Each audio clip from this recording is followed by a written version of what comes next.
байкоочу мыйзамдарга ылайык шайлоону даярдоодо, өткөрүүдө, жыйынтыктоодо мыйзам чегинде ошого байкоо жүргүзөт да. Конституциялык мыйзамдын жана биздин республиканын нормативдик укуктук актыларынын сакталышына биз ошо байкоо жүргүзөбүз да.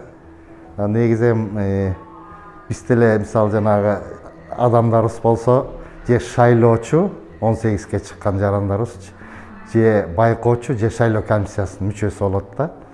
Анан биз деле ушу шайлоо комиссиясынын мүчөлөрү катары жана укук коргоо органдары катары эле ушу мыйзамдын ачык так сакталышы жана шайлоолордун ачык болушу, таза өтүшү, мыйзамдуу өтүшү, ушу демократиялык принциптерге таянып өтүшү үчүн дагы биз өз ушу ролдорубузду аткарып жүрөбүз да.